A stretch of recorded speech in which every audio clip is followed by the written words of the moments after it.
Ako ang niyang sagutin. Nasaan ang aking anak? Ano tila wala rito si Mira? Si Diwani Mira ay sumama sa pangkat ni Sangre Danaya upang hanapin at tugisin si Hagorn. Subalit maaaring naroon na siya sa Lereo, lalo't nakarating na sa nakararami ang masamang balita. Masamang balita?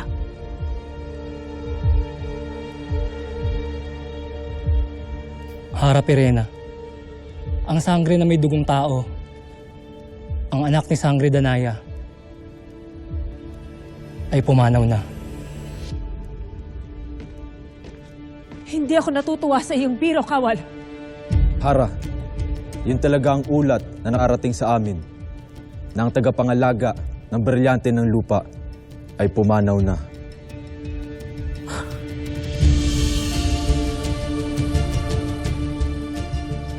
Tanak Krishna.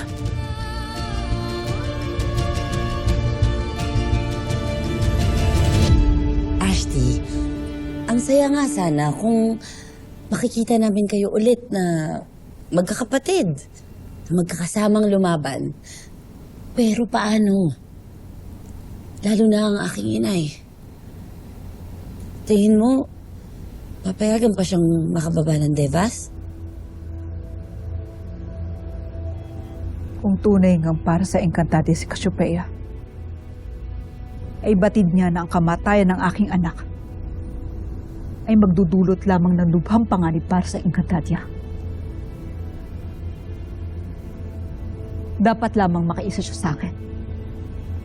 Dahil kung hindi, habang buhay kong kasusuklaman ng mga bathala, sapagkat 3 buhay na ang kinuha nila sa akin.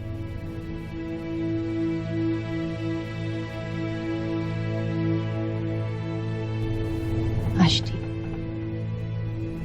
nauunawaan ka namin. Ngunit, huwag sanang mawalan ka ng pananalig at tiwala sa ating bathala. Oo nga, Ashti. Lalo na hindi naman siya yung totoo nating kalaban eh. Ang kalaban natin, papaalala ko lang, si Hagorn, si Gargan, at yung Mitenang yan, na by the way, naipakulong namin ni Mira sa mga kawal ng Lereo. Kanina. Ipinakulong niyo si Mekena? Habe, Ashti, kaya't nabawasan ang ating mga kalaban.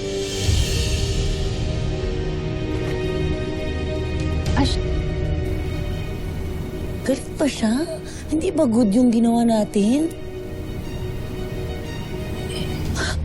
hindi ko alam.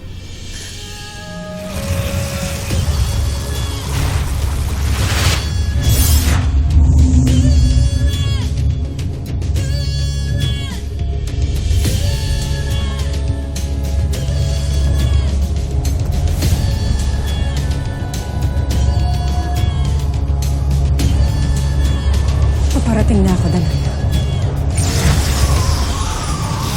Babalik na ako ng Encantadia.